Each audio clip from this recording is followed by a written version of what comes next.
Recording in progress.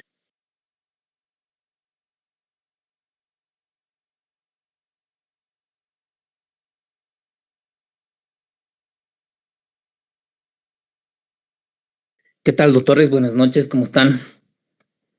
Vamos a ver hoy día la parte del tema de medicina interna, la parte de cardio, que es un tema nuevo, que es fibrilación auricular.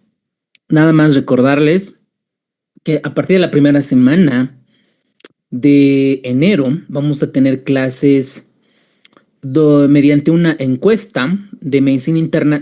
Va a ser si en la mañana o en la tarde. En la mañana sería de 9 a 11 o en la tarde de 3 a 5, ¿ok? Considerando que después de cardio vienen algunas otras especialidades e infectología, vi los temas, son varios temas, ¿no? Entonces, allí estamos pensando hacer un resumen donde agruparlos por enfermedades infecciosas, ver etiología, fisiopatología, manifestaciones clínicas, las pistas sobre todo, ¿no? La parte clave para comenzar a optimizar, ¿vale? Entonces, por cuestiones medicina interna, yo creo que la primera semana de enero, o apenas salga la convocatoria, vamos a dar todos los días medicina interna, ya sea en la mañana o en la tarde, sin entorpecer el cronograma de pediatría, porque pediatría es en la noche, ¿no? 7:30, entonces medicina interna va a ser en la mañana o en la tarde, dependiendo de las encuestas. Tenemos 4 grupos de WhatsApp, son como más de 1200 en el curso VIP. Entonces, el que la mayoría elija, nos vamos a acoplar. Bueno, eso quería comentarles porque son varios temas. Bueno, ¿qué más? Después, asumimos que el último domingo, es decir, de este domingo, el próximo, sale la convocatoria, teóricamente, según el reglamento, en los periódicos, ¿no? O en su página. Entonces, para eso, una vez que nosotros apenas salga la convocatoria y sepamos la fecha del examen, vamos a hacer un cronograma de los simulacros de examen. El objetivo es volver a repasar todo, con todo en base a simulacros, porque en esta etapa, la recta final, ya no hay mucho por estudiar. Es los que ya están desde abril con nosotros del curso VIP o los que ya han postulado unas 2-3 veces. Es recomendable que resuelvan la mayor cantidad de banco de preguntas. Una pregunta que falle es una oportunidad para poder estudiar, ¿vale?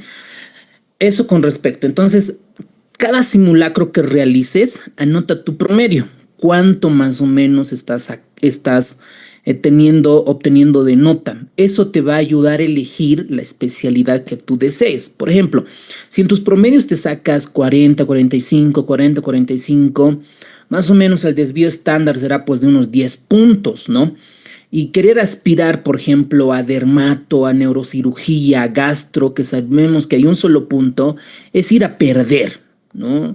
Es lanzarse a la cancha sin saber las consecuencias que puede tener. Entonces yo para eso me postularé a medicina del trabajo, medicina familiar, algunas especialidades médicas que no exigen puntajes altos para no perder el tiempo, ¿ok?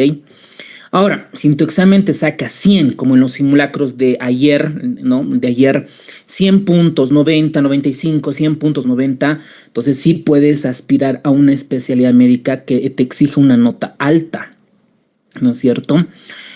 Eso. Ahora, a todos los que han postulado, por ejemplo, ya más de 2 veces, ¿no? Yo les sugiero que agarren una especialidad que tengan 4 puestos, al menos 3 por lo menos, ¿no? Interna, pediatría, cirugía, ginecología, obstetricia, para posteriormente hacer la sub o la alta especialidad. ¿Ok? Para no perder el tiempo, me refiero. Es que es bien triste, es bien feo cuando te escriben al mensaje, me faltó un punto, doctor, me faltó 2 puntos. Entonces otra vez un año y otro, entonces ahí va mucha la estrategia, ¿vale? Mucha la estrategia. A no ser que tengas una convicción y digas, no, yo sí o sí quiero gastro y solo hay un puesto en mi departamento y tengo que postular, ya voy 8 veces postulando. Bueno, eso ya es tu problema, ¿ok? Bueno, tu cuestión, ¿no? Tu tema. Bueno, esas son las recomendaciones que les puedo dar para que ingresen a la residencia. Bueno, ¿qué más les iba a comentar? ¿Qué más? ¿Qué más? Esto de los simulacros, banqueos, medicina interna va a ser en la mañana o en la tarde, dependiendo de la encuesta. ¿Qué más? Creo que eso es todo. Bueno, y si tienen alguna otra pregunta, igual por inbox nos pueden escribir y pues ya vemos. Bueno, ahora vamos a ver ahora un tema de cardio que es fibrilación auricular. Es un tema alucinante donde vamos a destacar los puntos claves y en su resumen que tienen van a ir anotándose. Ok, esto es posible pregunta de examen, esto es posible pregunta de examen. Vamos entonces. Comencemos con este caso clínico. A ver, ¿alguien puede leer, por favor? Los espero.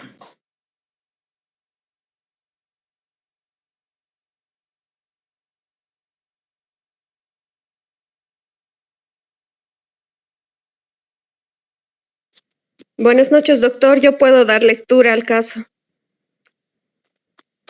Vamos, doctorito. Motivo de consulta, palpitaciones y disnea súbita.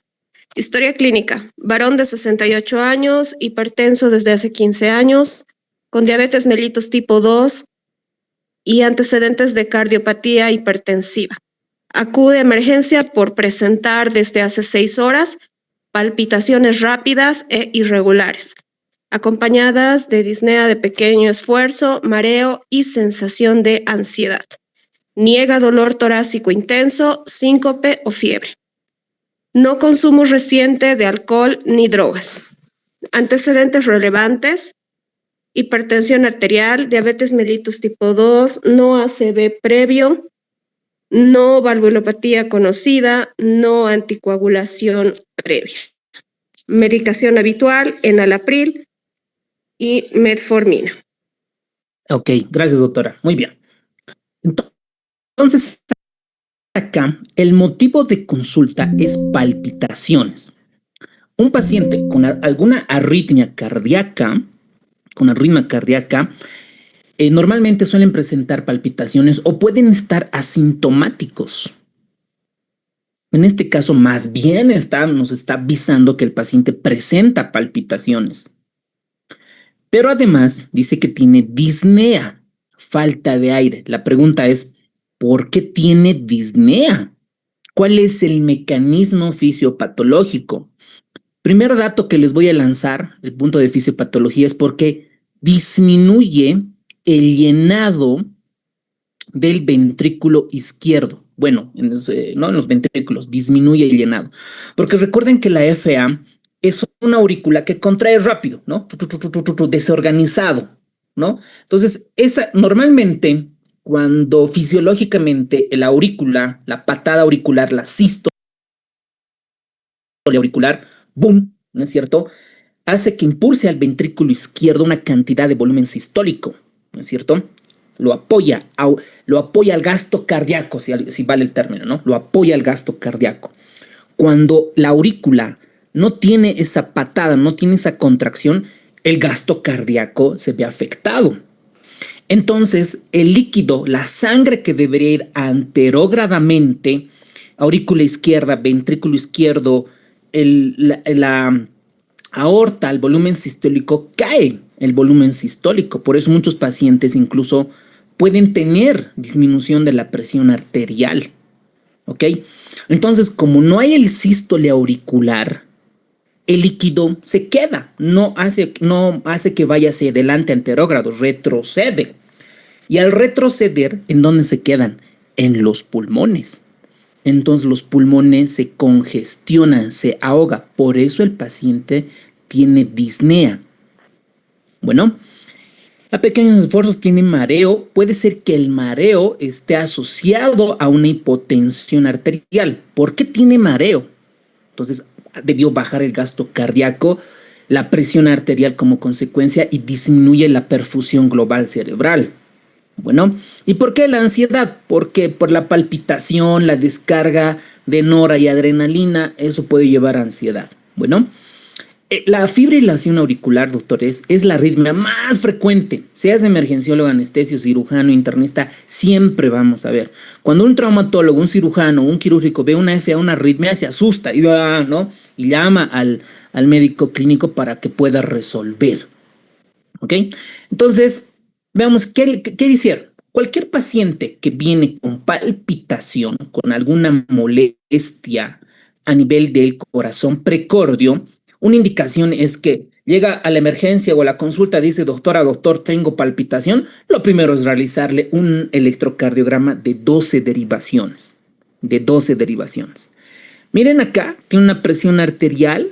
Primero llega a la emergencia y le tomamos signos vitales, todos de acuerdo, ¿no? Y 145/90 está la presión arterial, es decir, no está hipotenso, ¿ok?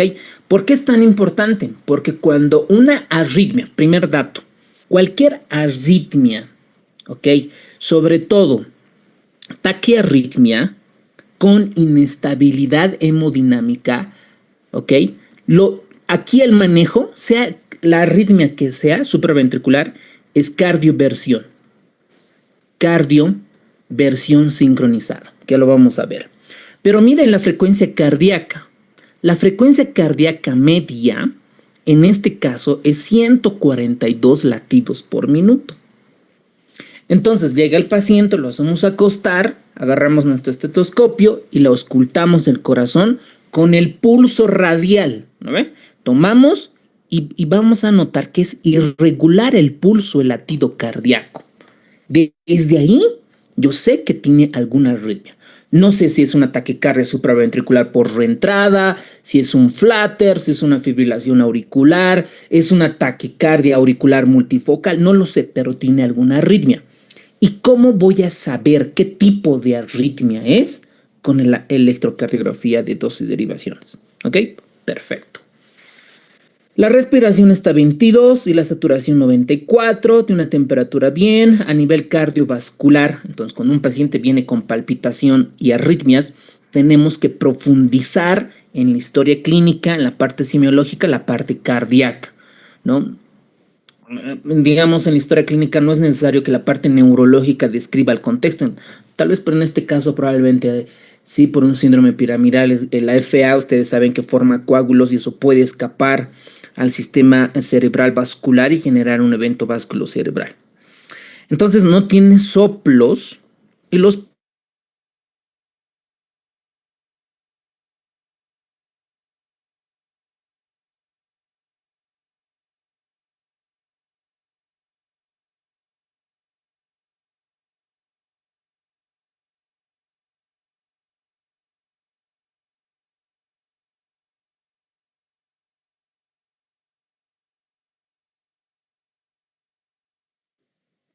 Doctor, buenas noches. En el electrocardiograma se ve RR irregular, QRS estrecho y no hay ondas P, que la onda P es de la sístole y la despolarización auricular. Excelente. Alguien más, por favor, retroalimente. ¿Cómo se ve en el electrocardiograma una fibrilación auricular? Buenas noches, doctor. Se ve el intervalo RR irregulares, los QRS estrechos y no existe onda P en el electrocardiograma.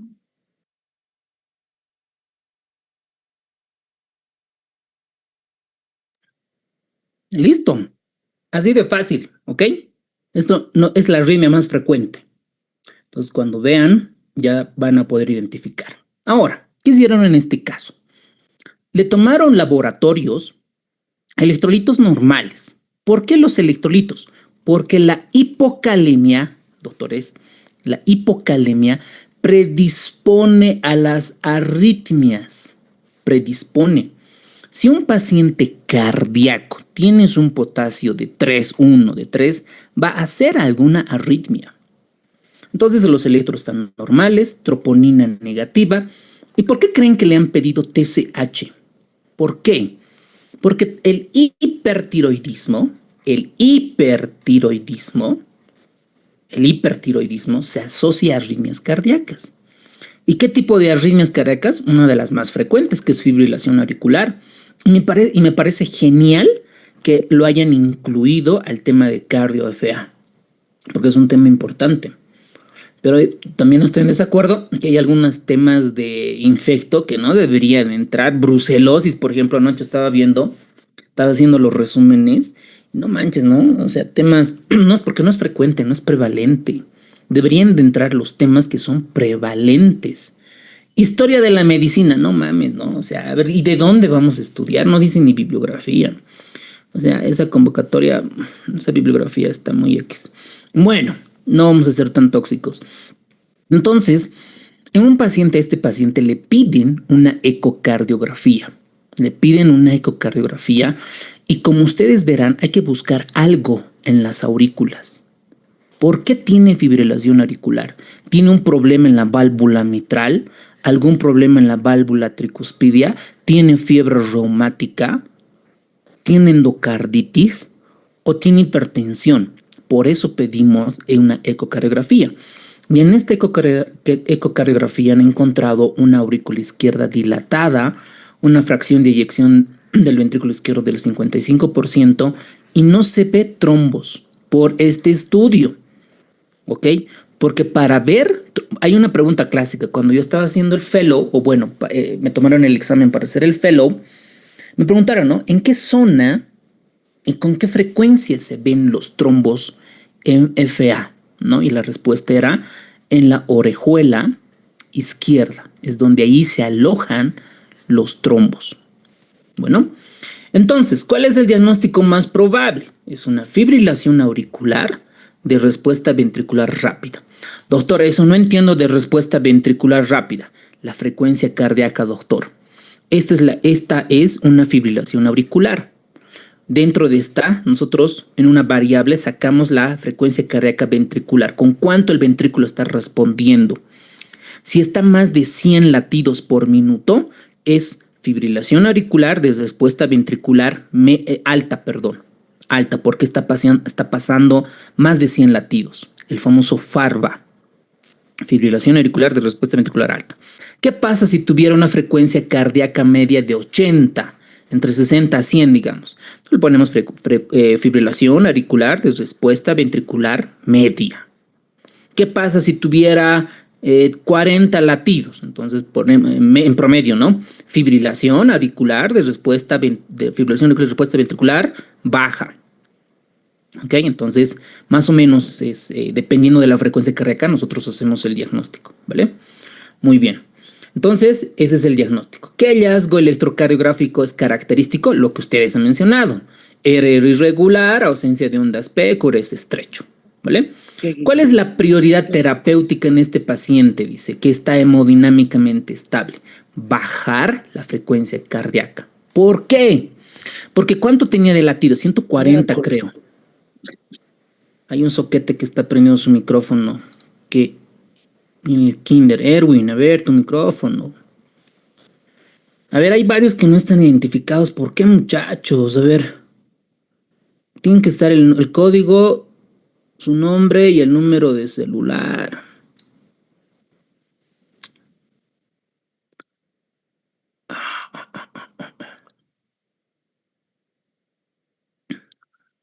Ya.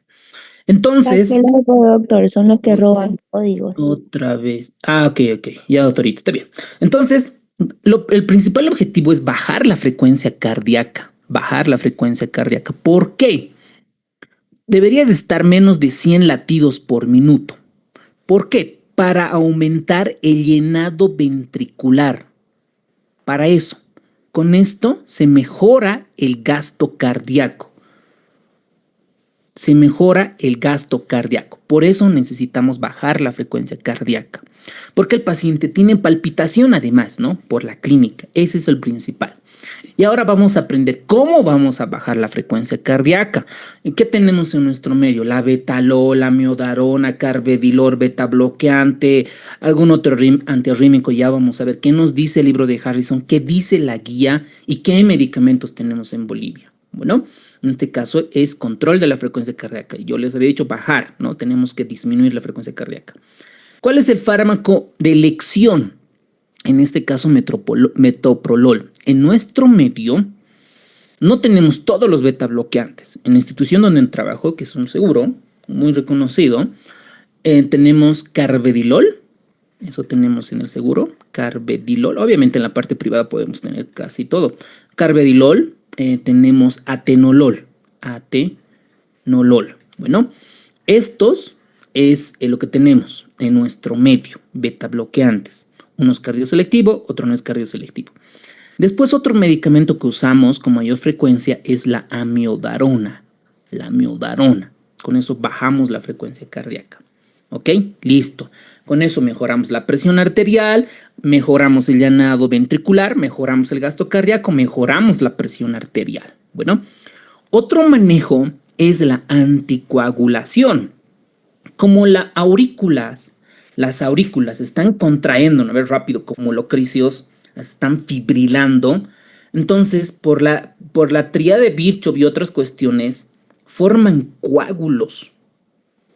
Se forman coágulos. ¿Y qué es lo peligroso de estos coágulos? De que va al cerebro y el paciente tiene un evento vasculocerebral de tipo isquémico, tienen infartos cerebrales. Por eso un paciente, aparte de bajar la frecuencia cardíaca, de controlar, de tratar de llevar a un ritmo sinusal, es anticoagulación, clave. ¿Por qué? Ahí vamos a recordar, ¿con qué vamos a anticoagular? ¿Cómo vamos a anticoagular? ¿Qué factores de riesgo tenemos? ¿Y qué score vamos a usar? Y este score es el CHAD-VASc, el CHAD-12DS2-VASc. Este score, en la aplicación, cuando ustedes ya al año estén en la residencia, se descarga una aplicación que es el MedCalc, o les voy a hacer ahí un TikTok, qué aplicaciones tienen que tener para todos los clínicos. El MedCalc, y buscas el CHAD-VASc y calculas cuánto tiene el cálculo, cuánto es de CHAD-VASc para decir que este paciente sí se va a anticoagular o no se va a anticoagular. En este caso, salió 3 puntos y sí requiere anticoagulación crónica. Primer dato. Ahora, ¿cuál es por qué la fibrilación auricular? ¿Ustedes creen que un paciente tiene una arritmia, muere más? ¿Se acorta la esperanza de vida? ¿Qué complicaciones puede tener? La fibrilación auricular, los pacientes que tienen fibrilación auricular viven menos y pueden complicarse con eventos vasculocerebrales, con tromboembolismo cerebral. ¿Ok? Esto es de manera general, así lo superficial, como para un médico que no es de cardiología, no es de medicina interna, deba de recordar estos componentes. ¿Ok?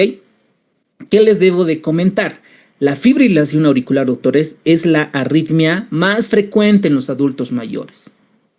Es el signo clásico que los profes en cardio nos enseñaron, es el ritmo irregularmente irregular.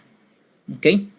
El manejo inicial depende de la estabilidad hemodinámica y si está estable hemodinámicamente, nos vamos al segundo punto, que es el tiempo de la fibrilación auricular. Si es paroxística, si es más de las 48 horas y dependiendo, vamos a ver, ¿por qué tenemos ese punto de corte? Por la formación de coágulos, que lo vamos a ver. Lo principal es controlar la frecuencia cardíaca, es la primera línea en pacientes hemodinámicamente estables, y la anticoagulación se decide gracias al score, al CHAD-VASc, y no en base al electrocardiograma. Ahora, los pacientes que tienen fibrilación auricular, hipertensión, diabetes, una edad, ¿no?, adulto mayor, el accidente vasculocerebral puede tener el paciente, ¿no? Tiene muchos factores de riesgo. Y en FA, no preguntes primero cómo convertir el ritmo, pregunta primero cómo evitar el accidente cerebrovascular. Clave mensaje, ¿ok? Muy bien, están tocando el timbre del Zoom para los que están queriendo ingresar. Ok. Muy bien. ¿Qué es la fibrilación auricular? Es una arritmia supraventricular. Ahora, ¿por qué supraventricular? Porque está por encima de los ventrículos, ¿no? Estos son las aurículas. Por acá, ¿no? Es una arritmia supraventricular. Es una activación eléctrica desorganizada, irregularmente irregular. ¿Por qué? Porque no hay contracción de las aurículas. No hay contracción. ¿Ok? Entonces, ¿quién toma el control? El ventrículo. El nodo auriculoventricular es el que toma el control. Y más o menos la frecuencia cardíaca promedio, más o menos cuando es de respuesta ventricular alta, es entre 110 a 160. Doctor, ¿nos pueden preguntar esto? Sí, ¿no? ¿Por qué? Porque hay otras arritmias que pueden llegar a 180, 200, por ejemplo, ¿no? Como es una taquicardia supraventricular por entrada infranoda. Entonces, 160. ¿Qué se ve en el electro? Lo que ustedes han comentado. R irregular, ausencia de ondas P, QRS estrecho. Listo. ¿no? Con eso ya están dominando. Miren esta imagen bonita. Miren, acá está el nodo sinusal. Descarga, se despolariza. Normalmente llega al atrio izquierdo, llega al nodo atrioventricular y va por las fibras. Esto sucede normalmente. Otra vez otro soquete. Ay. Angie. En la de la clase a los que prenden tu micrófono cada rato. Sí, doctorita, ¿qué vamos a hacer? Lo que los docentes callamos, ¿no? Ya, ¿dónde estábamos? Ok, entonces en el electro, esto se ve, ¿no? Esto es normalmente el nodo sinusal, va al nodo auriculoventricular y eso es lo que vemos, ¿no? La onda P, que es la despolarización auricular, QRS, que ya hemos visto en la anterior clase. Pero en la FA, todo está en caos, ¿no? Está fibrilando la auricular, no hay contracción auricular. Si les preguntan en fisiología, la patada auricular, la sístole auricular, ¿cuánto aporta al gasto cardíaco? Imagínense, según Guyton, por ejemplo, ¿no? Eso les pueden preguntar. Más o menos es entre el 15 al 30% al llenado ventricular izquierdo, por ende al volumen sistólico y al gasto cardíaco. Cuando un paciente entra en fibrilación auricular, disminuye, ya no le aporta al gasto cardíaco y por ende el paciente puede hipotensar. Y esto es lo que se ve en el electrocardiograma. RR irregular, ausencia de ondas P. ¿Ok? Entonces, miren esta traducción clínica bonita que dice. Las aurículas tiemblan, en lugar de contraerse, se pierde el aporte auricular al llenado ventricular y por eso favorece la formación de trombos. Y aquí le ponemos otra flechita más. Accidente cerebrovascular. Bueno, o evento cerebrovascular. Muy bien. ¿Cuál es la característica de la fibrilación auricular? Dependiendo si está alto, si está con respuesta ventricular media o tiene una respuesta ventricular baja. Primero, ¿ok?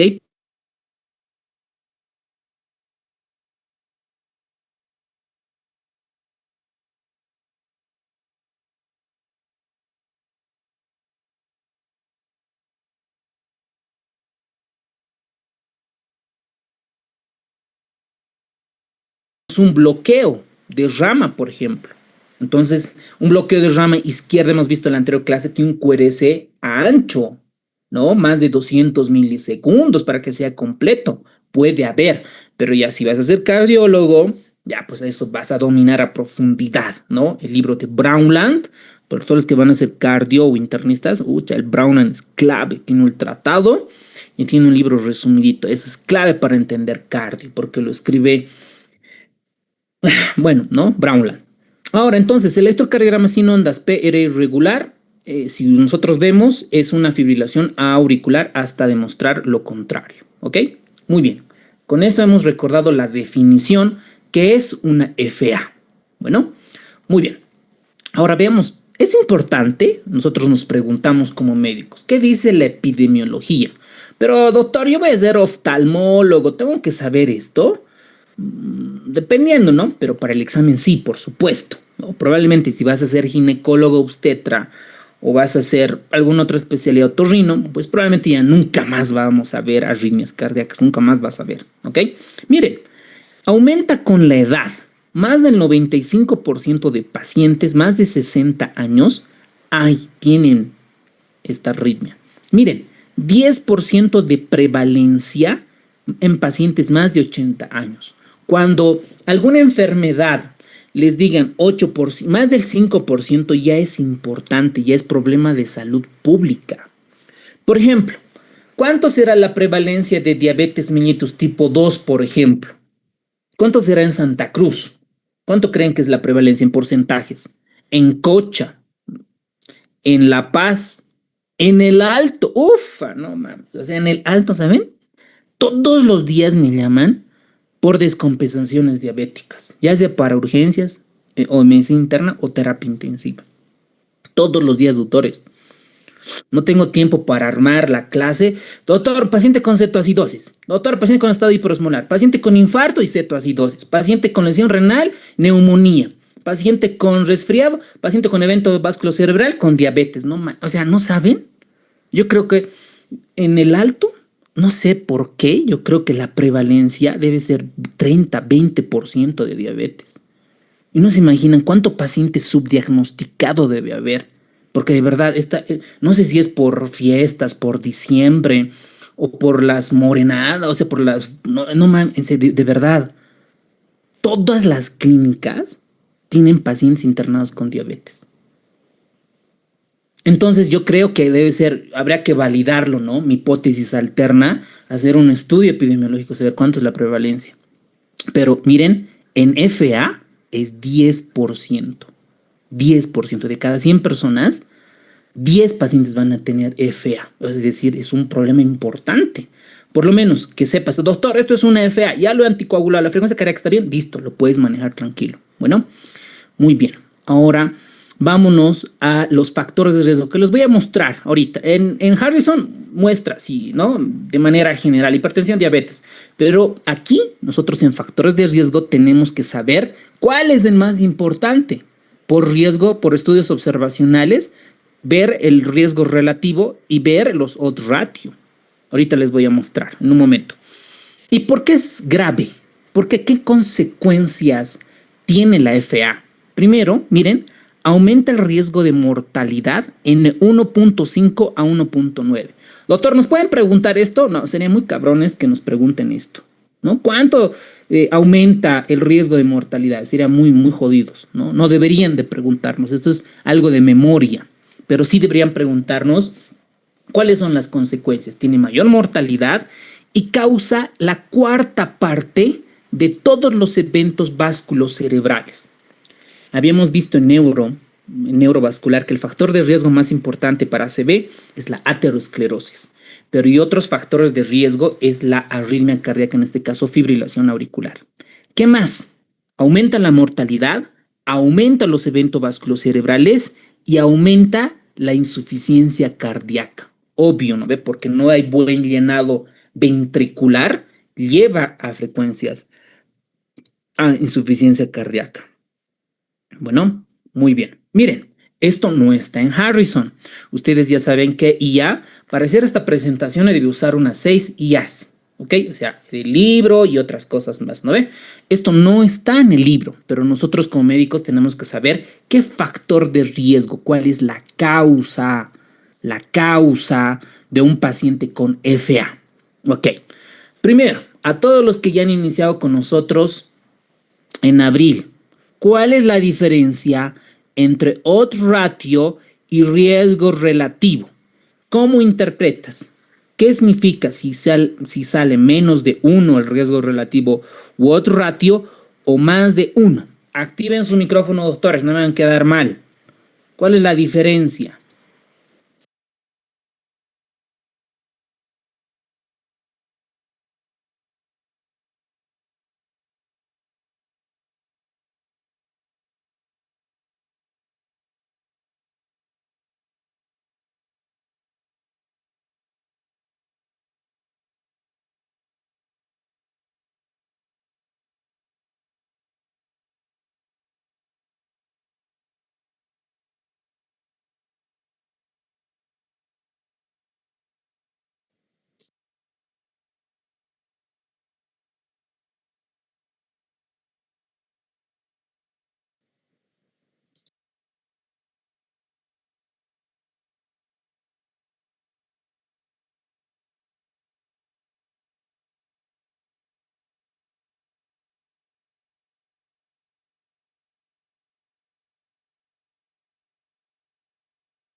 No tengan miedo.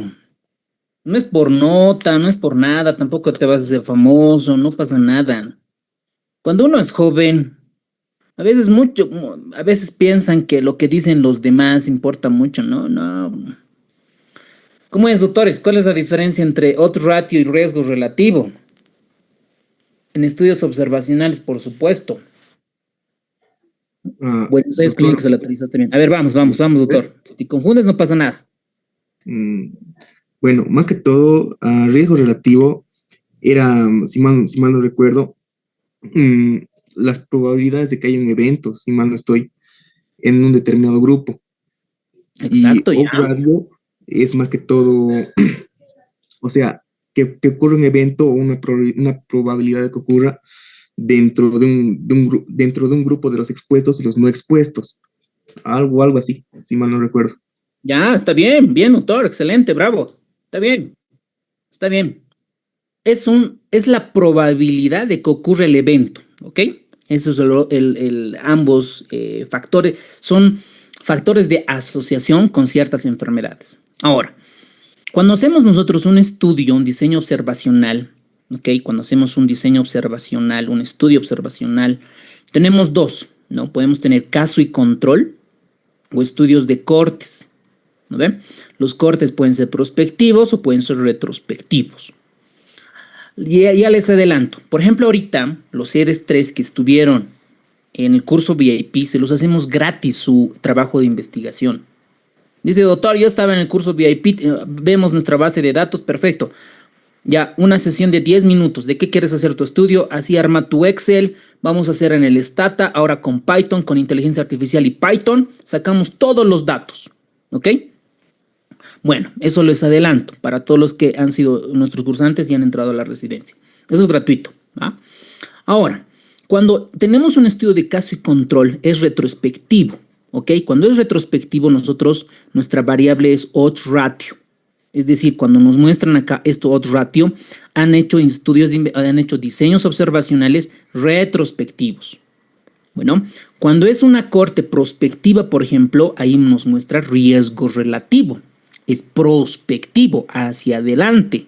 Si en 2026 queremos saber los pacientes, un grupo con FA o un pacientes con diabetes y otros pacientes con hipertensión, y vemos en el futuro si van a desarrollar FA y vemos todas las variables, ¿no? Las variables independientes, dependientes y las covariables para ver el riesgo relativo. Ahora, cuando es más de 1, es riesgo, ¿no? Es algo que puede pasar, un factor de riesgo. Cuando es menos de 1, 0.8, 0.7, es algo protector, ¿no ve? Eso así de fácil. Entonces acá, miren, todos tienen más de 1, todo es riesgo. Por ejemplo, un paciente que tiene falla cardíaca, mide, el odds ratio es 42.95. Si tú has visto un paciente, tiene insuficiencia cardíaca, cualquier momento te va a hacer una FA, cualquier arritmia, 42%. Cualquier paciente que tenga cualquier alteración en el corazón, cardiomiopatía, miren el odds ratio, 15%.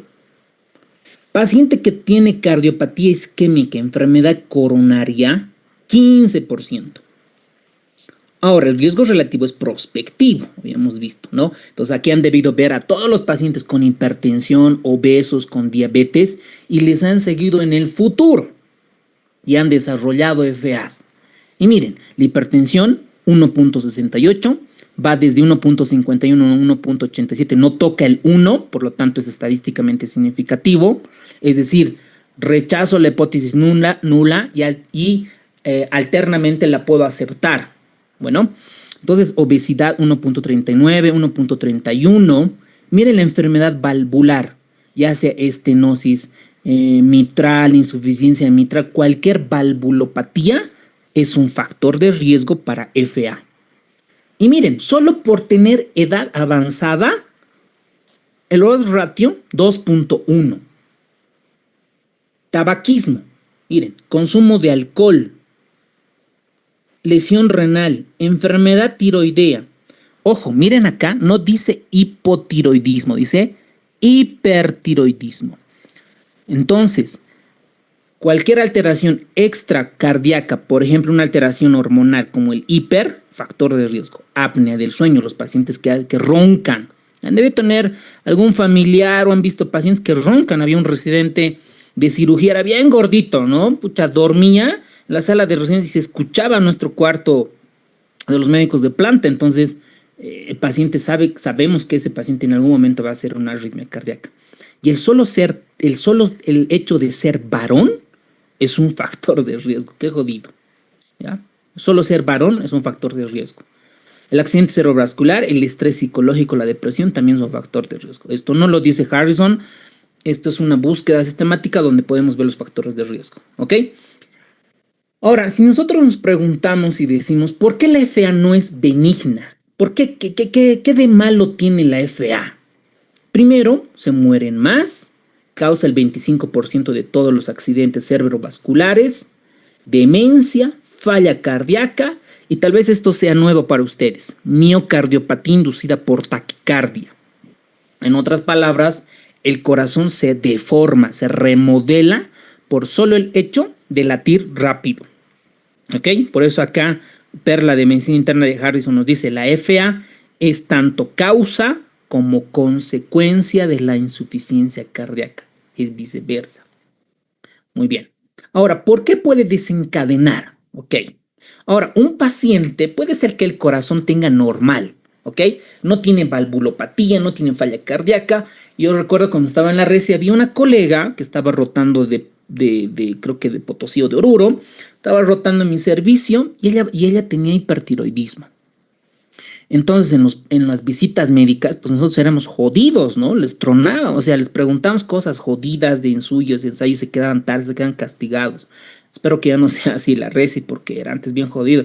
Cuando he comenzado de R1 me tenían toda una semana sin salir del hospital, o sea, ya se imaginarán. Entonces, esta señorita, esta médico residente, estábamos en el pase de guardia y de repente decían, siento palpitación, siento palpitación. Nosotros sabíamos que tenía hipertiroidismo, pero se había olvidado tomar sus medicamentos, su beta bloqueante y sus otros antitiroideos y ha desarrollado un FA. Entonces, el estrés, por ejemplo, el nerviosismo puede desencadenar una FA. El alcohol, el infarto, la embolia, la pericarditis, la cirugía cardíaca desencadena una FA. ¿Ok? Ahora, ¿qué era lo malo? Que puede hacer una arritmia y puede hacerte una émbolo, ¿no? Ahora, ¿cómo se clasifica? ¿Cómo es la clasificación? 3 cosas tienen que saber en esto, ¿no? Tenemos que recordar, paroxística menos de 7 días y normalmente estas ceden espontáneamente, se convierte en ritmo sinusal, ¿ok?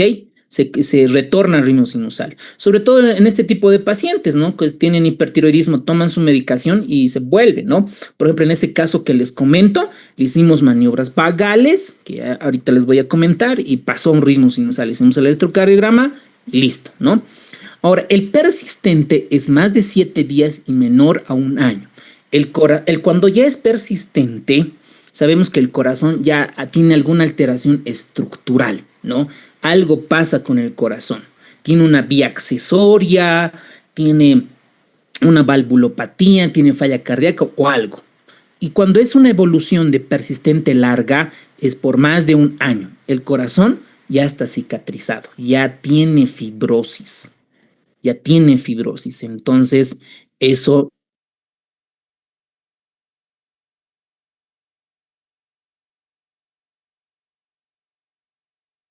es la misma imagen, solo con un esquema más bonito. Paroxística menos igual a 7 días, persistente mayor a 7 días, menor a 1 año, y la persistente de larga duración, más de 1 año.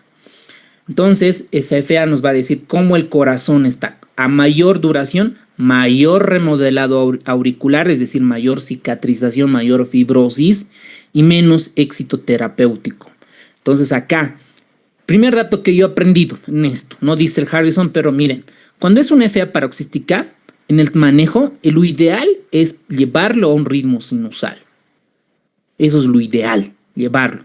Cuando es persistente, intentamos llevarle a un ritmo sinusal. Es un poco difícil. En la persistente ya no, es bien difícil llevarlo a un ritmo sinusal y acá solamente controlamos que la frecuencia cardíaca que viva toda su vida con FA, pero que la frecuencia cardíaca media esté estable entre 60 a 100. Ahora, ¿solo podemos ver esto? No. En ecocardiografía se solicita y se mide el volumen de la aurícula izquierda. Esto no dice el libro de Harrison, ¿no? El volumen de la aurícula izquierda, es decir, cómo está la aurícula, nos puede decir si va a llegar a un ritmo sinusal o se va a quedar con FA por siempre. Entonces, le hacemos el ecocardio y vemos que la aurícula está muy dilatada, muy tronada, muy dañada, difícilmente va a ir a un ritmo sinusal, ¿ok? Ahora, estos los desencadenantes ya lo vimos.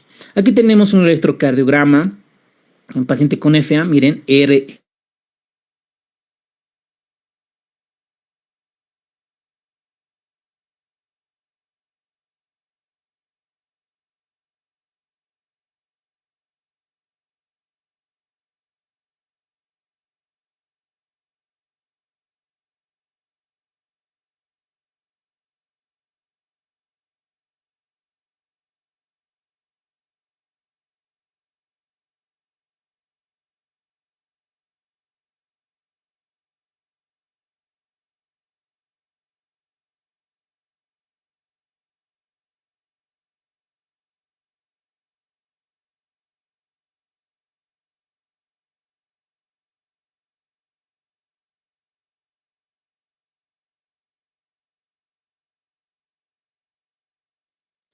A ver, ¿qué ha pasado? Maldito internet. ¿Me escuchan, doctores? Los de Tigo me están Sí, saboteando. Se escucha. Se escucha, doctor, se escucha. Ya, excelente. Hay que cambiar a Starlink. Sí, ¿no? Es la clave. Ya. ¿Dónde estamos? ¿Dónde estamos? Ah, ok. Aquí les comentaba. Entonces les decía que el tamaño de la aurícula izquierda, ¿no? En la persistente está ligeramente aumentada. Aquí deberían darnos tamaño, libro de Harrison. ¿Cuánto el volumen de la aurícula izquierda tiene que medir? ¿Cuánto normalmente? Y de larga evolución, la aurícula izquierda está muy, muy aumentada. La carga de cicatrices, ¿okay? Eficacia de los fármacos antiarrítmicos, aquí es eficaz en la paroxística, no tan eficaz en la persistente y resistente al tratamiento. Por eso acá solamente controlamos la frecuencia cardíaca. ¿Cuándo debe ofrecerse una ablación? La ablación, eso lo realizan los electrofisiólogos, cardiólogos, y principalmente está indicado desde fibrilación auricular persistente, ¿no? Es apropiado como tratamiento en la persistente y en la de larga evolución después del fracaso del tratamiento farmacológico no siempre es una buena opción. Entonces pueden preguntarnos el examen, la ablación, ¿en quiénes están indicado en auricular persistente? ¿Cuál técnica? ¿Qué técnica? Miren acá, sobre todo en la paroxística, es el cómo requemar, ¿no? Como quemarlo una partecita en la vena pulmonar, la técnica de la ablación. En la persistente se aísla la vena pulmonar principalmente, acá para poderlo requemar. Eso principalmente, ¿ok? Ahora, ¿qué pasa si un paciente, dentro de la historia natural de la enfermedad, está la fibrilación auricular, ¿no? Primero, un principio, vamos a tener extrasístoles auriculares, ¿no? Extrasístoles auriculares. Después viene una FA paroxística. Después viene FA persistente y luego la FA de larga evolución. Más o menos esta es la historia natural de la enfermedad. Cuanto más antes lo diagnostiquemos a un paciente con FA, mucho mejor, ¿ok? Porque recuerden la cardiomiopatía inducida por taquicardia. Ahora, ¿cuál es nuestro mensaje final para nuestro aprendizaje? La fibrilación auricular no solo es una arritmia, es un síndrome progresivo que nos lleva a falla cardíaca, accidentes cerebrovasculares. Entonces, la FA es un enemigo silencioso si el paciente no tiene palpitación. Muy bien, doctores. 15 segundos por cada pregunta. Vamos.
Muy bien. Vámonos ahora a la presentación clínica. Como bien, esto en la parte de Harrison está un poquito desorganizado, pero dependiendo, ¿no? Cómo está la frecuencia cardíaca. Por ejemplo, si es una frecuencia, es una FA, por ejemplo, que está la respuesta media entre 60 y 100, ¿ok? Puede estar asintomático. Puede estar asintomático. O puede tener tal vez algún episodio de palpitación. Dice, doctor, una palpitación, pero se me pasó en 5 segundos, ¿no? Ahora, cuando es una FA con respuesta ventricular más de 100, por ejemplo, digamos hasta los 140, si el paciente puede tener palpitaciones y el motivo de consulta al hospital es la falta de aire, la disnea, dependiendo cómo está la frecuencia, ¿no? Ahora, si está más de 140, por ejemplo, ¿no? 160, entonces el paciente ya va a tener datos de hipoperfusión tisular, disminución de la presión arterial, entonces depende, ¿no? Por ejemplo, o al revés, tendríamos una FA bloqueada, que la respuesta ventricular está en 40, este paciente va a tener síncope. Entonces, dependiendo, ¿no? Cómo esté la frecuencia cardíaca media, va a tener la manifestación. Pero el libro de Harrison dice, ¿no? Refiere palpitación, sensación de latido irregular, ansiedad, pero pues medio inespecífico, ¿no? Muchos pacientes dice que no reciben la percepción de la irregularidad y son FA silentes. Claro, si está normal, no tumba la presión arterial, no baja la hipoperfusión cerebral global, entonces va a estar asintomático. ¿Ok? Entonces, esta clínica va a depender dependiendo cómo esté la frecuencia cardíaca media, la respuesta. ¿Ok? Lo mismo, igual acá hicimos, por favor, ¿no? ¿Cuál es la manifestación clínica por frecuencia? ¿Qué es lo que tienen los pacientes? Por ejemplo, un paciente puede tener disnea Miren, 64-75%. ¿Pero quiénes? Sobre todo los pacientes que tienen FA de respuesta ventricular alta. Palpitación es la segunda manifestación. Luego el edema. ¿Por qué hay edema? Por falla cardíaca. ¿Por qué hay falla cardíaca? Porque sabemos que la ciste auricular aporta por lo menos un 20% al gasto cardíaco. Si no hay el sístole auricular, baja el gasto cardíaco, por ende baja la presión arterial, el paciente ingresa en insuficiencia cardíaca y por ende se hinchan los pies. Fatiga, lo mismo por la falla cardíaca. Puede haber dolor, molestia cardíaca, mareos, síncopes, malestar general y ansiedad y asintomáticos. Yo por lo menos les recomendaría estos tres, ¿no? Disnea, palpitación, edema o datos de falla cardíaca. Muy bien. Luego hay síntomas derivados de los pacientes con FA. No pueden hacer ejercicio normalmente, se cansan muy rápido, tienen debilidad, disnea y pueden tener presíncopes. Por eso una FA se tolera mal en corazones que depende del llenado auricular. Ahora, los fenómenos cardioembólicos, cuando las aurículas, ¿no?, se contraen asincrónicamente, hay la pérdida de la contracción, hay éstasis sanguínea. Y la éstasis sanguínea es un factor de riesgo para formar trombos, coágulos. ¿Y dónde se forma? ¿En la aurícula derecha o en la aurícula izquierda? Preferentemente o con mayor frecuencia se ocultan acá. ¿Qué es esta región? La orejuela izquierda. Les van a preguntar, ¿no? En cardio, fija, si van a hacer residencias de cardio y medicina interna, fíjese esta pregunta. ¿Dónde se forman los coágulos? Preferentemente en el corazón, en la orejuela izquierda. Por eso, para ver esto, necesitamos una ecocardiografía transesofágica para valorar estos. Bueno, entonces el sitio principal para la formación de coágulos es la orejuela auricular izquierda. Bueno, miren este caso clínico real, ¿no? Lo saqué de PubMed. 73 años, antecedente de hipertensión, diabetes y fibrilación auricular paroxística. Anticoagulada con acenocumarol. Para nosotros en Bolivia con warfarina. El INR está en rango terapéutico. ¿Cuánto es el rango terapéutico? Un INR de 2 a 3. Esto es posible de pregunta de examen, aunque Harrison no lo resalta. Ingresa, miren el motivo de consulta, por afasia de Broca y hemianopsia derecha. ¿Qué nos está diciendo acá? Que está haciendo un evento vasculocerebral. Por la fibrilación auricular está realizando un evento vasculocerebral. Por ende, ¿qué tenemos que tomarle? Una tomografía o una resonancia magnética cerebral. Correcto, le realizan la tomografía y se evidencia, miren, un accidente cerebrovascular isquémico en el territorio de la arteria cerebral anterior. ¿Ven? Mostró transformación hemorrágica, jodido este paciente, ¿no? Y por Chad-Bask 6 y Hasbled tiene un puntaje de 3. Tiene alto riesgo tromboembólico, por eso se lo ha anticoagulado. Pero cuando se anticoagula y no lo controlamos bien, lo podemos hacer, se puede desangrar, sobre todo el cerebro. Entonces, ¿qué han hecho los cardiólogos, los capísimos? Le realizaron un ecocardiograma transesofágico donde evalúan la anatomía, el ostium y para descartar sobre todo trombos. Entonces, este procedimiento realizaron el acceso por acceso venoso femoral derecho, han ingresado a la parte transeptal guiada por ecocardiografía transesofágica 3D y lo anticoagularon con heparina intravenosa, angiografía, y realizaron, le han implantado un dispositivo que es el Watchman para evitar la formación de trombos, sobre todo en la parte de la orejuela izquierda. Entonces miren los procedimientos. Esta es la ecocardiografía transesofágica. Miren acá, esta es la orejuela izquierda. Ahí deberían de ver trombos, ¿no? Ahí no se ve trombos, entonces le implantan. Aquí tenemos otra imagen donde se realiza la punción transeptal, que esto es guiada por ecocardiografía transesofágica. Aquí ya se ve en 3D cómo ingresa el sistema de liberación, ¿no?, hacia la orejuela izquierda. Y pues el paciente se le implantó exitosamente para evitar trombos, porque ya había tenido un antecedente de, ya a pesar de la anticoagulación, ya tenía un evento vasculocerebral, ¿ok? Muy bien, entonces cuando un paciente entra en una fibrilación auricular prolongada, ¿no es cierto?, puede el corazón sufrir. Por eso el corazón no es nomás dejarlo en FA. Entonces el corazón sufre, ¿no? Hay una miocardiopatía inducida por taquicardia. ¿Y esto qué produce? Dilatación ventricular y disminución de la fracción de eyección del ventrículo izquierdo. Ahora, ¿cómo se diagnostica la FA? Con un electrocardiograma de clínica y electrocardiograma de 12 derivaciones. O también con monitorización ambulatoria. ¿Qué es lo que vamos a encontrar? Ausencia de ondas P y RR irregular. Por ejemplo, los de Apple se ponen orgullosos, ¿no?, de que sus relojes inteligentes, los Apple Watch, detectan arritmias cardíacas y han salvado pacientes. Por ejemplo, habían pacientes, hay varios reportes de Case Report, donde ellos refieren que los pacientes estaban asintomáticos, nunca fueron al médico, no es que nunca, sino que en esa temporada de su vida no fueron al médico, pero usar los relojes inteligentes han detectado que el paciente tenía arritmias y una FA. Entonces, antes de que el paciente tenga síntomas, palpitaciones, disnea, ya han detectado los relojes inteligentes. Entonces, podríamos decir que estos relojes que detectan la frecuencia cardíaca salvan vidas, ¿no? Interesante.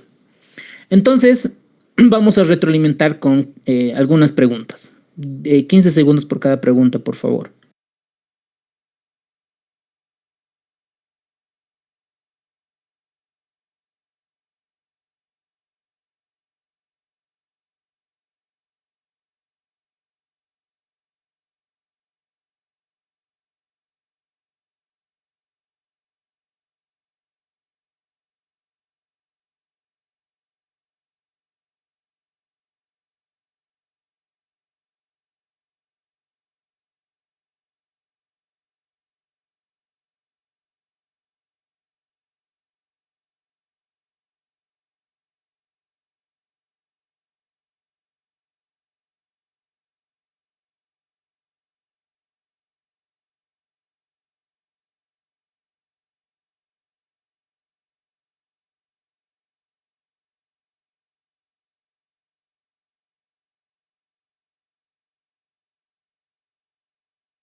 No se escucha, autor. Entonces, Entonces, en el tratamiento tenemos tres principales, ¿no?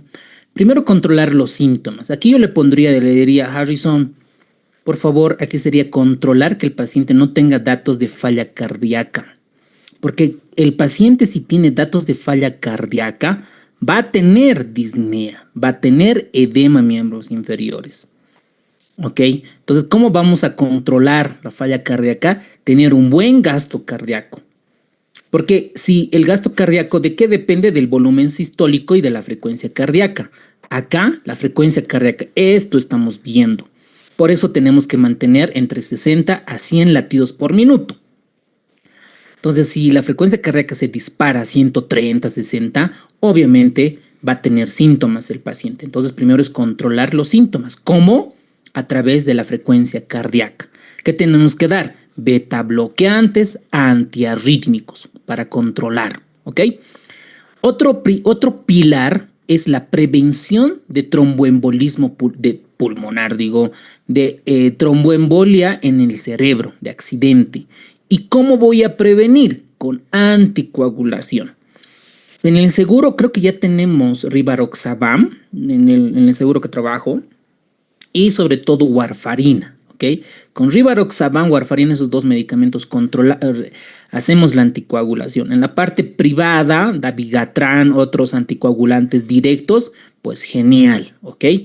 Y modificar los factores de riesgo, presión alta, obesidad y otras cosillas más, ¿no? Ahora, ¿cómo hacemos el manejo, doctor? Esto es clave para los que van a ser emergenciólogos, internistas, intensivistas, anestesiólogos, clave. Primero viene un paciente, ¿no ve? Con arritmia. En el diplomado de urgencias donde doy, esto primero es lo que les digo, ¿no? Primero signos vitales.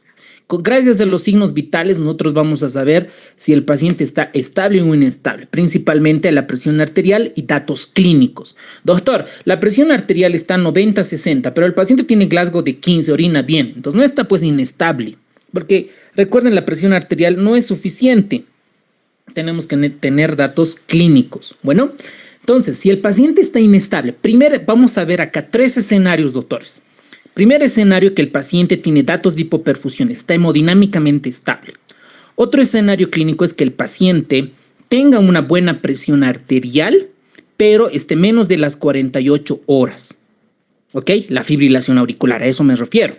O que tiene una buena presión arterial, pero tiene más de 48 horas de evolución la fibrilación auricular. Tres escenarios clínicos. Ahora, vamos en el primer escenario. Si un paciente tiene datos de choque, el tratamiento es cardioversión urgente. Aquí, emergente. Cardioversión emergente. ¿Qué es cardioversión? Es cuando nosotros las palas del desfibrilador ponemos nosotros ahí en el esternón y en el ápex y lo sincronizamos con ¿qué? ¿Por qué dice sincronizada? ¿Con quién vamos a sincronizar? Con la onda R o QRS. ¿Ok? Con eso vamos a sincronizar. Ahí va a entrar la descarga. Entonces aquí no se espera la anticoagulación previa, porque aquí tenemos que salvar la vida del paciente, está hipotenso. Entonces, doctor, podemos hacer solo en fibrilación auricular. ¿Y qué pasa si es una taquicardia supraventricular, si es un flutter, si es una taquicardia auricular multifocal? Cualquier arritmia, doctores, cualquier arritmia supraventricular. Cuidado que no, en taquicardia ventricular y en taquicardia ventricular polimorfa también. No, ahí es desfibrilación. Acá es cardioversión, taquicardias supraventriculares, hemodinámicamente inestables, es cardioversión, doctores, ¿ok? Cardioversión. Entonces, para esto me he dado la molestia de buscar algunos videitos en YouTube para que podamos ver. Entonces, esta me ha parecido bien. Es un paciente con una arritmia supraventricular. ¿Y cómo hacen el manejo? A ver, ¿dónde está? Ahí. Es este link. A ver, veamos este caso. Here's how developers at Perplexity and NVIDIA are prompting AI 10 times faster. You're prompting Cursor over 100 times a day, but typing detailed context takes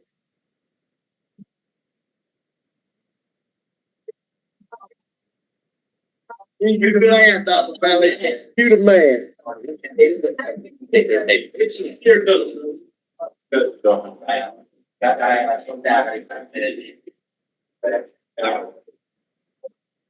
Miren ahí, doctores.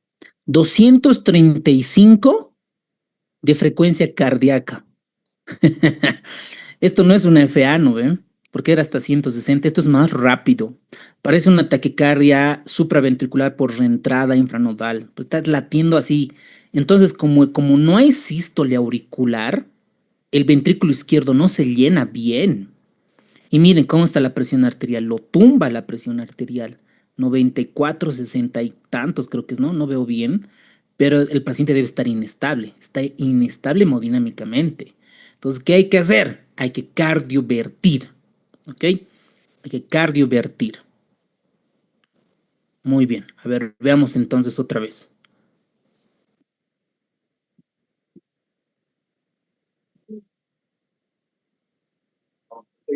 You don't mind. Antes de cardiovertir, miren a ver con cuántos electrodos está. Miren, aquí está en el esternón 1, este es del cardioversor. Este es para poner la presión arterial. Y ahí tienen el ápex, debe estar el otro parche. Y todos estos 12, estos verdecitos, es el electrocardiograma de 12 derivaciones. Estos azules ya no sé qué es.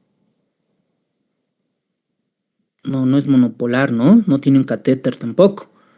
No sé estos azulitos, no sé qué será. Creo que son, no, estos son las precordiales. No sé qué serán estos azules. Entonces aquí la clave es que a veces cuando hay anestesiólogo nos apoye, le ha dado su fentanil, su propofol, no, su ketamina para no bajar la presión arterial, ¿no? La ketamina. Porque hacer un choque eléctrico, porque básicamente va a descargar 100 joules o 150 joules, lo va a tronar, ¿no? Entonces aquí hay que sedarlo poquito al paciente. Having a video made of the treatment, even if it ends up on YouTube and with Flat Hands it does, so it will be.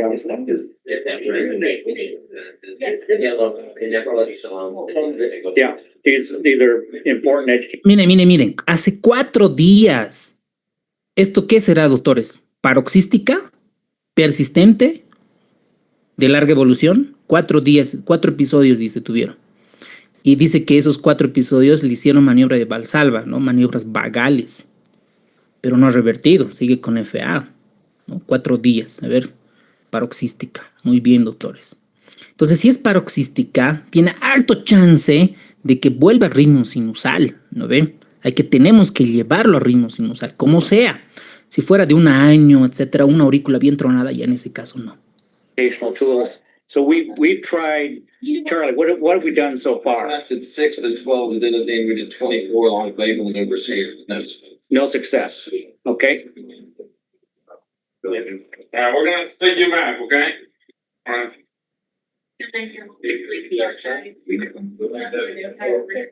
Ese gordito de atrás debe ser el anestesiólogo, ¿no? El anestesiólogo debe ser.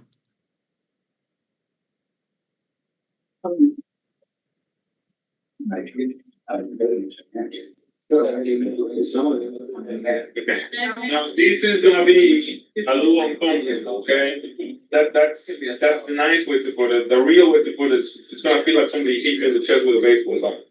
Okay? And hopefully we won't have to do this for once.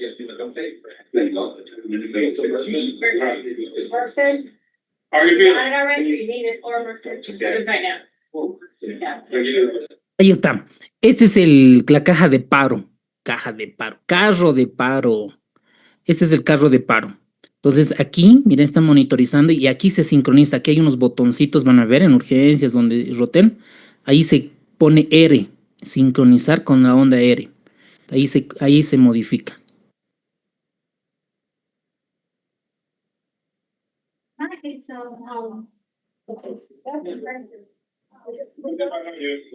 Okay, you need the reverse set or you got the reverse set? Got it already, okay. Yep, sorry. Put this on. All right, Charlie. How are you feeling? Put this back on your hair. Okay, start it up, thank you. Okay? Okay.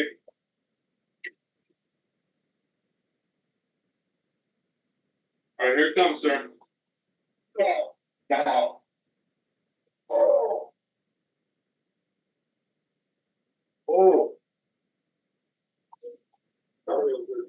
Fine, Kitty. Okay, bye. We're good, good, bye. All right? Okay. All right, all right. We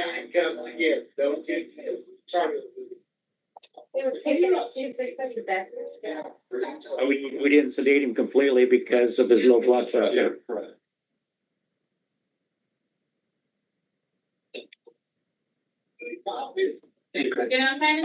Our heart rate's holding. Cycle the pressure again up to the stone, please. I got 1:66. You're doing good now. You doing all right? Yeah. Yeah. You okay?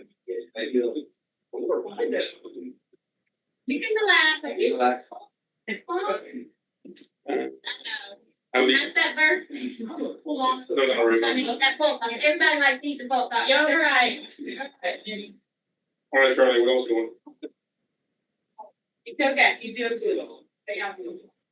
How you feel? An answer? You doing okay? Good. A ver, veamos este electro. No se nota bien, ¿no? Parece que el monitor ha bajado a 120, 136. Pero con de 230 a 136 ya, ¿no? Probablemente aquí ya se deja un beta bloqueante o un antirrítmico con nuestro medio amiodarona. Y ya con eso ya se controla la frecuencia cardíaca. Bueno, entonces eso es la cardioversión sincronizada en todas las taquiarritmias, ¿vale? Muy bien. Entonces, eso es en un paciente hemodinámicamente inestable. Esto lo van a ver los urgenciólogos, los intensivistas, los anestesiólogos, los cirujanos probablemente, ¿ok? Ahora esto ya es un poco para el consultorio, un paciente hemodinámicamente estable. ¿Qué es lo que vamos a hacer? Controlar la frecuencia cardíaca, es decir, ¿no? Control de la frecuencia cardíaca que debe de estar entre 100 a 100 latidos por minuto, la anticoagulación, un INR entre 2 a 3 y considerar de llevar a un ritmo sinusal dependiendo cómo estén las aurículas. Ahora, acá vamos a tener dos escenarios, doctores, dos escenarios. Si tenemos menos de las 48 horas, teóricamente el paciente no tiene coágulos, no tiene trombos en la aurícula. Porque cuando nosotros hacemos cardioversión, ¿ok? Ya sea eléctrica o farmacológica, cuando hacemos cardioversión, el riesgo es de que si hay un coágulo, se suba al cerebro y haga un evento vasculocerebral. Ese es el riesgo, menos de 48 horas, ¿ok? Entonces, si un paciente está tempranito, menos de 48 horas, no tiene coágulos, ¿no? No hay trombos, ¿no? Si tuviera más de 48 horas, hay el riesgo de que tenga coágulos. Entonces, acá se puede cardiovertir, por eso dice, sin anticoagulación previa. Solo sí que no hay estenosis mitral, no hay accidente cerebrovascular previo y no hay miocardiopatía hipertrófica severa. Listo. Entonces, lo cardiovierto si es menos de las 48 horas. En la vida real pasa esto. El paciente nunca sabe. Le decimos, señor, señora, ¿cuándo tuvo fibrilación auricular? ¿Cuándo tuvo palpitaciones? Hace una semana. Entonces, no, esto bien difícil. Entonces, cuando es más de 48 horas, tenemos dos cosas. Se supone que el paciente acá hizo coágulos, hizo trombos en la orejuela, hizo coágulos. Entonces el riesgo de que haga evento vasculocerebral es alto.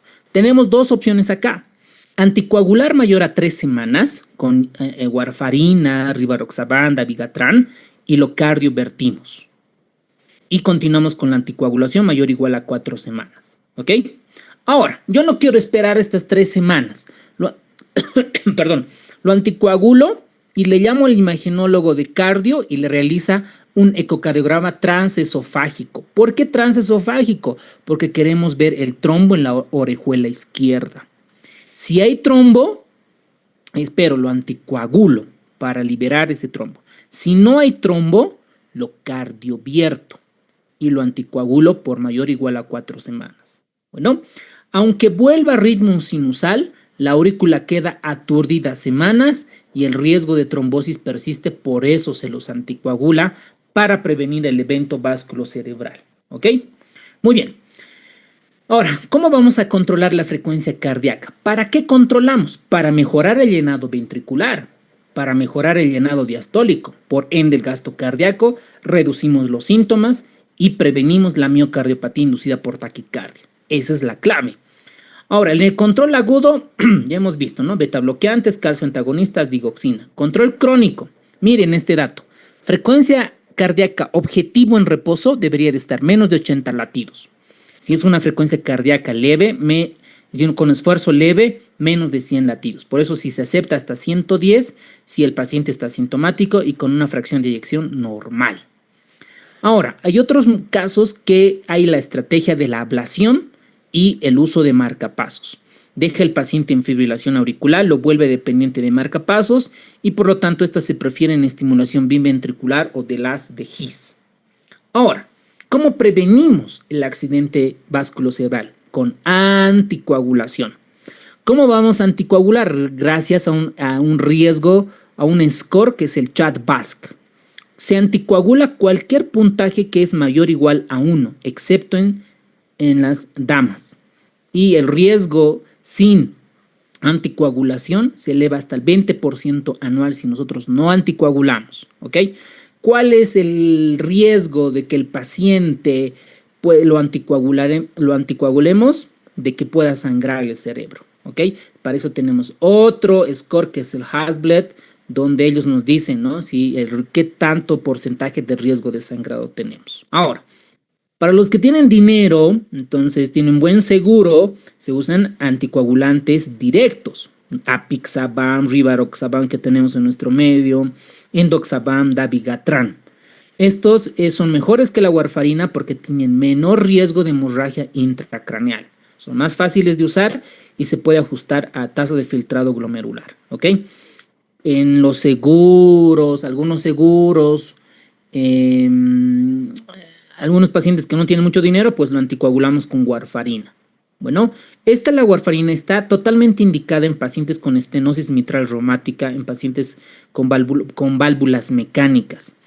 ¿Cómo controlamos? Nosotros comenzamos con 5 miligramos, ¿no? 2.5 dependiendo, ¿no? Del CHA2-VASc. El objetivo es que la warfarina corta o antagoniza los factores de coagulación vitamina K dependientes que ustedes ya dominan. Entonces, nosotros, ¿cómo vamos a controlar? Con el INR. El INR tiene que estar entre 2 y 3. Con eso controlo, ¿ok? Ahora, después aquí suelen preguntar, ¿qué pasa si le doy a mi paciente warfarina y tengo INR de 4? ¿Cómo voy a antagonizar? Con vitamina K, plasma fresco congelado o complejo concentrado protrombínico. Esos 3 antídotos tenemos. Para el dabigatran es el idarucizumab. Y para los anti-10A, el Andatex alfa, ¿ok? Los antiagregantes no son suficientes para ver la aspirina y el clopidogrel para prevenir la fibrilación auricular. Una alternativa, si no se puede anticoagular porque el paciente tiene HDA, porque tiene un evento vasculocerebral tipo hemorrágico, es el cierre de la orejuela izquierda, como vimos en nuestro caso, como los dispositivos percutáneos, el Watchman que vimos en nuestro caso clínico previo, ¿ok? Estas son las variables del CHA2-VASc, doctores. Espero que estas variables son difíciles de memorizar, vienen de estos memotécnicos, ¿no? CHA2-VASc de insuficiencia cardíaca, más de 75 2 puntos, hipertensión, diabetes, antecedente de apoplejía, enfermedad vascular, enfermedad más de 65 años y sexo femenino. Entonces, estos puntajes nosotros tenemos que recordar y esto lo utilizamos fácil a las aplicaciones que ya tenemos. Lo mismo el Hasbled, que es el riesgo de sangrado. Este riesgo de sangrado, en base a calificación, nosotros podemos dar. Miren acá cómo es el tasa anual de apoplejía y evento vascular junto con el CHA2-VASc y el Hasbled. Y esta es la imagen del libro de Harrison, ¿no? Cómo tenemos una fibrilación auricular asintomática a un principio. Luego se vuelve paroxística y vemos acá, ¿no? Usamos fármacos antiarrítmicos.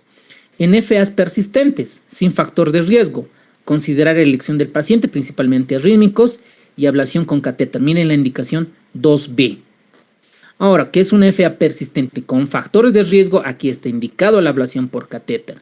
Y si es una FA paroxístico persistente más falla cardíaca, y aquí tenemos indicación con ablación de catéter con buen nivel de evidencia y recomendación. Ahora, ¿qué es el INR? El INR es una relación entre dos variables para ver. Lo normal en pacientes con fibrilación auricular es entre 2 y 3. Si tiene menos de 2, tiene un riesgo de hacer trombo. Si tiene más de 3, riesgo de tener sangrado. Por eso el rango óptico que se ha demostrado es de 2 a 3. ¿Qué es otra variable en pacientes con FA? La importancia del tiempo del rango terapéutico, el famoso TTR. El TTR objetivo tiene que ser mayor o igual a 65 al 70%. Ese es el objetivo. Y en R de 2 a 3 y un tiempo de rango terapéutico de mayor a 65 al 70%. Si no se logra un buen rango terapéutico, se debe educar al paciente, ajuste de interacciones, sobre todo con la warfarina, y cambio de la anticoagulación. Entonces aquí tenemos, miren, cómo el tiempo de rango terapéutico con alto es una protección efectiva para evitar eventos vasculocerebrales y cuando es bajo hay más riesgo de evento vasculocerebral. Entonces, dos cositas para el examen, INR y tiempo de rango terapéutico. ¿Cómo controlo el ritmo sinusal? Bajando la frecuencia cardíaca. ¿Cómo voy a bajar la frecuencia cardíaca? Con antiarrítmicos. Por ejemplo, teóricamente para el Harrison tenemos la flecainida y la propafenona para bajar la frecuencia cardíaca, pero esta no se da cuando el paciente tiene cardiopatía estructural, estenosis aórtica, cardiopatía isquémica, etcétera, etcétera. En la práctica casi no la utilizamos frecuentemente. De clase 3 tenemos el sotalol y la dofetilide. Esto tenemos un riesgo para taquicardia ventricular polimorfa y sobre todo iniciar cuando el paciente esté hospitalizado. En nuestro medio, ¿qué usamos, doctores? La miodarona, ¿ok?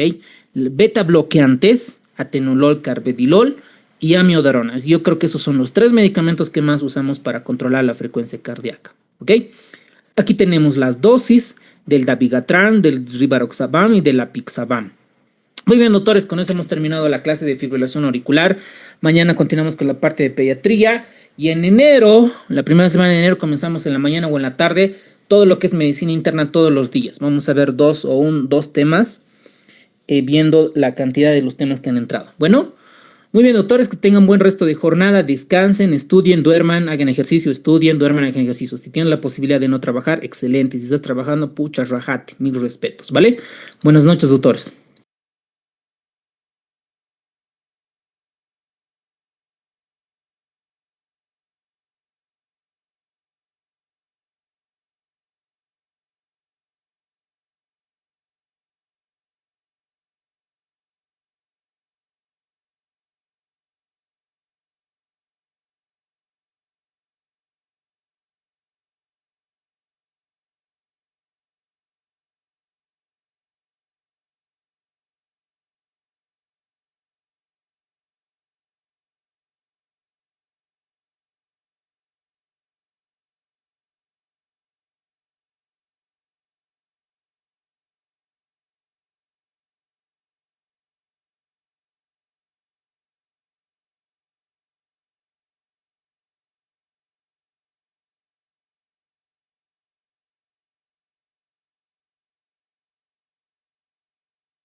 Doctor,